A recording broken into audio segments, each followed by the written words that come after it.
kabarnya anak-anakku? Semoga kita semua selalu dalam keadaan sehat. Nah, kita sudah memasuki di semester 2 ya, tahun ajaran 2020-2021. Karena kondisi masih dalam keadaan pandemi, sehingga pembelajaran kita masih dilanjutkan secara daring. Nah, hari ini Miss Fitri akan menyampaikan materi kita, pengolahan makanan kontinental yang dimulai dari basic stock dan bahan pengental yaitu roux. Nah, kita akan belajar bersama-sama, kemudian dari stok dan roux nanti kita akan buat menjadi sup dan saus. Nah, bahannya apa saja anak-anak? Kita akan amati bahan yang kita butuhkan untuk membuat beberapa jenis stok dan beberapa jenis roux. Bahan yang pertama adalah bahan untuk membuat roux. Nah, kita bisa perhatikan bersama anak-anak, Miss Fitri sudah menyediakan 3 tempat tepung ya. Nah, ini adalah bahan untuk pembuatan roux, terdiri dari tepung terigu dan mentega atau lemak. Nah, perbandingannya berapa? Perbandingannya adalah 1:2. 1 sendok makan untuk mentega ya, kemudian 2 sendok makan untuk tepung terigu. Roux ini terdiri dari 3 jenis. Yang pertama adalah white roux, kemudian blonde roux, dan yang ketiga adalah brown roux. Ya, berikutnya Miss Fitri sudah menyiapkan beberapa bahan untuk membuat stok. Apa saja bahannya? Yang pertama tentu saja harus ada tulang. Nah, tulangnya tergantung dari jenis stok yang akan kita buat ya. Kalau hari ini Miss Fitri menyediakan adalah tulang ayam, jadi kita akan membuat chicken stock. Kemudian bahan selanjutnya ada yang disebut dengan mirepoix dan bouquet garni. Apa itu? Nah, untuk mirepoix adalah bahan-bahan sayuran ya, sayuran yang digunakan untuk pengaroma. Nah, di sini Miss Fitri sudah menyediakan ada wortel dan daun bawang. Kemudian ada juga bawang bombay yang bisa digunakan untuk mirepoix. Nah, kalau anak-anak ada bahan tambahan, misalnya kentang, itu juga bisa digunakan untuk mirepoix. Bahan selanjutnya adalah bouquet garni. Apa itu bouquet garni? Bouquet garni adalah sayuran atau bumbu-bumbu atau herb yang nanti akan kita ikat menjadi satu, dan itu fungsinya adalah untuk pengaroma dari stok tersebut. Nah, terdiri dari ini ada daun bawang ya, tetapi yang kita gunakan adalah batangnya. Nanti kita akan isi dengan berbagai bumbu yang akan kita gunakan. Di antaranya ada lada hitam, boleh diganti dengan lada putih. Kemudian ada bumbu-bumbu, yang pertama ada bay leaf, kemudian ada oregano, kemudian ada thyme, dan ada cengkeh. Nah, stok ini akan kita buat dengan 2 jenis ya. Yang pertama ada white stock dan yang kedua adalah brown stock. Nah, untuk brown stock kita tambahkan bahan ya untuk membantu warnanya biar menghasilkan stok yang berwarna coklat seperti teh gitu ya. Nah, ini ada yang namanya tomato paste. Ya, anak-anak, itu tadi bahan untuk roux dan stok. Dari kedua bahan tersebut nanti kita akan olah menjadi saus dasar dan juga menjadi sup ya. Karena untuk sup itu terdiri dari cairan dan pengental. Cairannya apa? Nah, cairannya dari stok tersebut. Kemudian pengentalnya, jika itu thick soup atau sup kental, itu pengentalnya adalah roux. Nah, hari ini Miss Fitri akan mempraktekkan satu menu untuk corn cream soup ya. Jadi sup kental atau disebut dengan thick soup. Nah, berikut bahan yang akan kita gunakan untuk membuat corn cream soup. Bahannya ada apa saja? Yang pertama dari jagung ya, karena tadi disebut corn berarti dari jagung. Kemudian krimnya dari mana? Krimnya nanti kita akan kentalkan dengan roux ya, tapi untuk sup kita menteganya kita ganti dengan butter agar lebih aromanya lebih enak gitu kan, kemudian lebih creamy gitu. Kemudian pengental selanjutnya kita bantu dengan menggunakan cooking cream ya. Untuk cairannya kita gunakan white stock dan milk atau susu, dan untuk bumbu-bumbunya ada bawang bombay, bawang putih, lada, garam, chicken powder, dan pala bubuk.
Nah anak-anak ini saat simmering ya pasti nanti akan muncul lemak-lemak yang berada di atas. Nah kalau seperti ini kita lakukan dengan proses steaming, yaitu menghilangkan lemak-lemaknya yang berada di permukaan ya.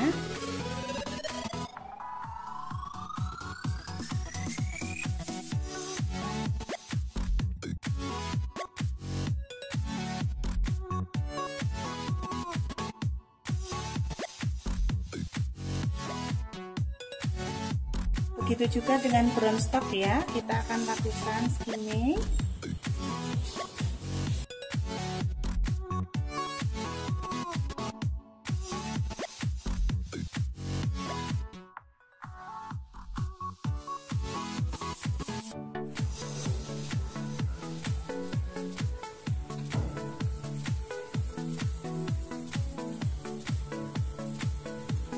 Nah anak-anak, ketika kita sudah simmering antara 45 menit sampai 1 jam, nah ini juga tergantung dari jumlah tulangnya ya, jadi tidak bisa disamakan untuk waktu simmeringnya. Kemudian kita akan lakukan proses penyaringan. Nah kalau anak-anak punya penyaring kain, nah itu lebih baik lagi menggunakan penyaring kain ya, karena itu nanti lemaknya akan menempel di kain tersebut. Tetapi jika di rumah hanya punya saringan seperti ini, kita bisa akali dengan cara ini ya, 2 saringan kita jadikan satu seperti ini, kemudian nanti kita gunakan untuk menyaring stok.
Yang pertama ini adalah saus velouté saus ya, dimana untuk warnanya lebih ke blonde ya, agak kecoklatan. Untuk teksturnya ketika saus ini dingin, nah coba kita perhatikan ketika dituang masih mengalir ya, ini artinya teksturnya sudah benar. Tetapi kalau anak-anak membuat ketika sudah dingin kok membeku atau seperti bubur, nah artinya cairannya kurang. Nah untuk saus kedua tadi, saus dasar kedua ada bechamel saus. Nah ini boleh diaduk dulu, kemudian kita angkat seperti ini. Nah ini teksturnya juga masih mengalir ya, liquid. Coba kita perhatikan perbandingannya dari segi warna. Nah warnanya lebih putih dari lebih putih bechamel saus daripada velouté saus, karena untuk bechamel tadi cairannya susu, sedangkan velouté cairannya stok. Dan yang ketiga adalah brown saus. Nah ini pasti warnanya coklat. Brown saus ini nanti kalau diturunkan lagi ada saus black pepper, ada mushroom dan sebagainya. Nah di sebelahnya ini Miss Fitri turunkan menjadi black pepper saus, warnanya lebih coklat ya karena ditambahin dengan black pepper. Kemudian di dalam teksturnya itu ada serpihan-serpihan dari lada hitam tersebut. Nah anak-anak boleh memilih apakah pakai lada hitam halus atau dari bulir kita hancurkan sedikit sehingga ada tekstur seperti ini. Baik, terima kasih anak-anak untuk pembelajaran kita yang pertama terkait pembelajaran makanan kontinental. Hari ini kita sudah menyelesaikan basic ya, dasar untuk pembuatan saus, kemudian untuk dasar stok, untuk sup, dan turunan sausnya. Nah mudah-mudahan anak-anak bisa mengerjakan praktek dari rumah sesuai dengan petunjuk yang sudah Miss Fitri berikan. Terima kasih, salam kuliner.